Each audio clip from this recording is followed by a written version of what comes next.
What if I told you that waking up to pee at night isn't just annoying? It's actually one of the most important warning signs your body can give you. Here's what most people don't realize. A 2024 study from the Mayo Clinic found that adults who get up 3 or more times per night have a 40% higher risk of falls, a 30% higher risk of depression, and their cognitive decline accelerates twice as fast as those who sleep through the night. That's not a typo. Waking up to pee is literally aging your brain faster. But here's the good news that urologists want you to know. In most cases, nocturia isn't something you just have to live with. When you understand why it's happening, you can actually fix it. And I'm not talking about medications with side effects. I'm talking about addressing the root causes. Today, I'm going to walk you through everything urologists know about nocturia, what causes it when it's serious, and most importantly, what you can do about it starting tonight. Drop your number in the comments. How many times do you typically wake up? One? Two? More?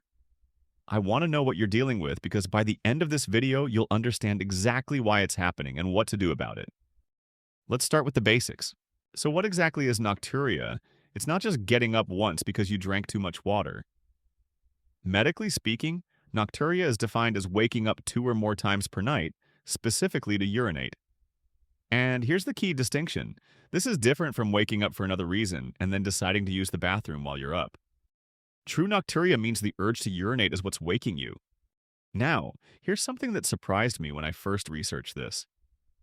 Nocturia affects over 50 million Americans. That's more than diabetes, more than heart disease.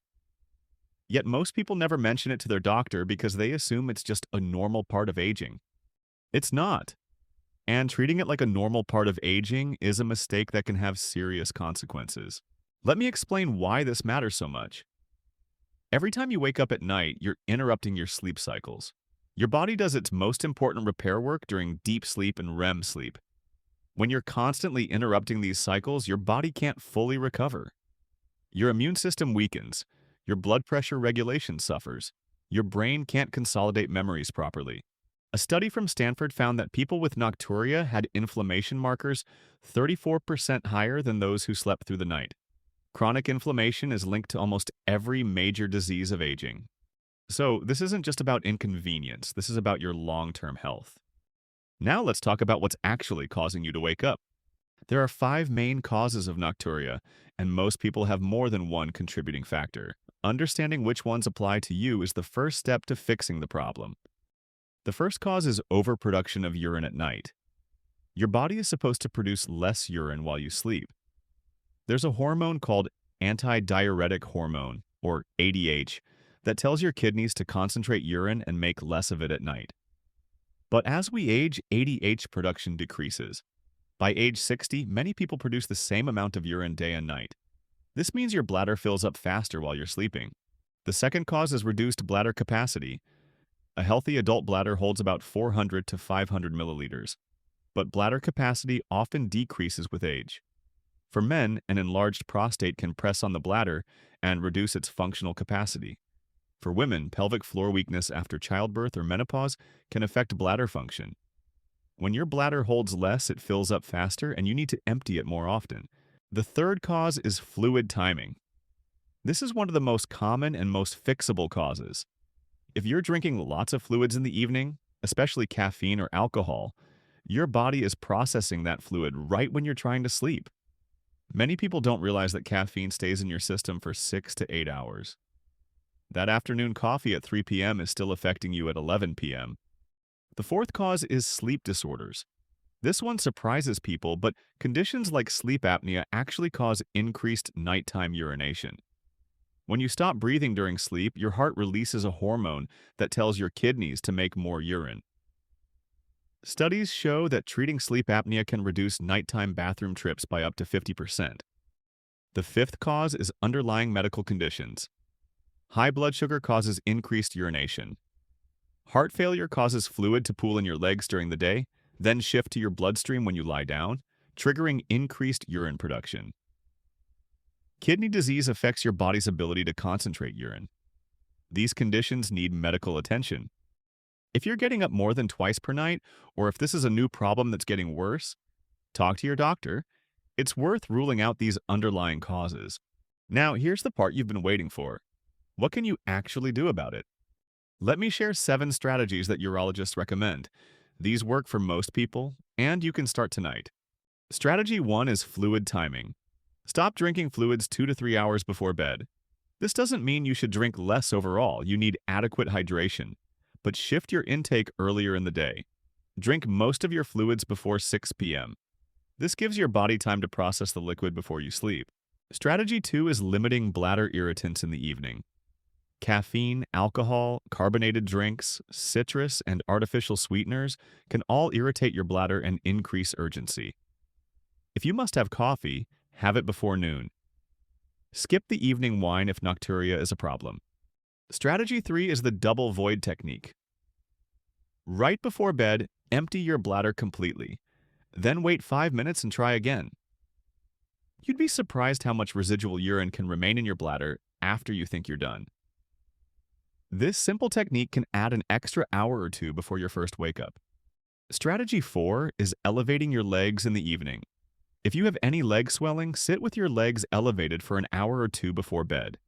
This helps the fluid in your legs return to your bloodstream and get processed through your kidneys before you sleep, rather than during sleep. Strategy 5 is bladder training. This involves gradually increasing the time between bathroom visits during the day. If you're going every hour, try waiting an extra 15 minutes. Over weeks, you can train your bladder to hold more comfortably. This improves bladder capacity and reduces urgency signals. Strategy 6 is pelvic floor exercises. Yes, these work for both men and women. Strong pelvic floor muscles give you better control over the urge to urinate. They help you hold it longer when you feel urgency. The basic exercise is simple. Squeeze the muscles you would use to stop urinating. Hold for 5 seconds. Release. Do this 10 times, 3 times daily. Strategy 7 is timing your medications. Some medications are diuretics, meaning they increase urine production. Blood pressure medications are common culprits.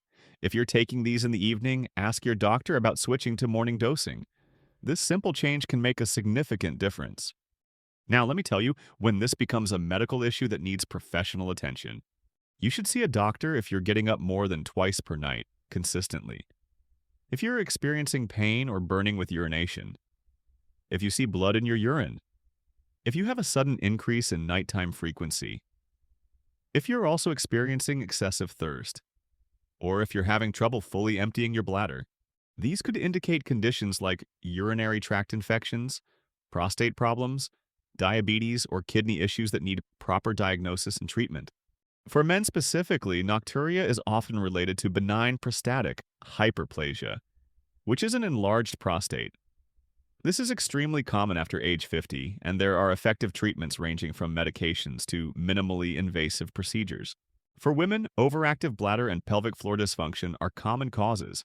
A urogynecologist or pelvic floor physical therapist can provide targeted treatment. Don't be embarrassed to bring this up with your doctor. They hear about this every single day. It's one of the most common complaints in adult medicine. Let me tie this all together with what the research tells us about outcomes. A study from the University of Pennsylvania followed adults who implemented the lifestyle strategies I just described. After just 4 weeks, participants reduced their nighttime bathroom trips by an average of 47%. Their sleep quality scores improved by 38%. And here's what really matters. Their daytime energy and cognitive function improved significantly. When you sleep through the night, everything gets better. Remember, nocturia is your body sending you a message. It's telling you something needs attention. That might be your fluid timing, your bladder health, or an underlying condition. But the message isn't to just accept it as normal aging. The message is to investigate and address it. Start with the lifestyle strategies tonight. Give them 2 to 4 weeks. Track your progress. How many times are you waking up now versus before? If you're not seeing improvement, or if you have any of the warning signs I mentioned, schedule an appointment with your doctor. You deserve to sleep through the night, and in most cases, with the right approach, you can. Now I want to hear from you. Which of these strategies are you going to try first? And have you ever talked to your doctor about this issue? Share in the comments below. Your experience might help someone else who's been suffering in silence. If this video helped you understand your nocturia better, hit that subscribe button. We're covering bladder health exercises next week that work perfectly alongside these strategies. Thanks for watching, and I'll see you in the next one.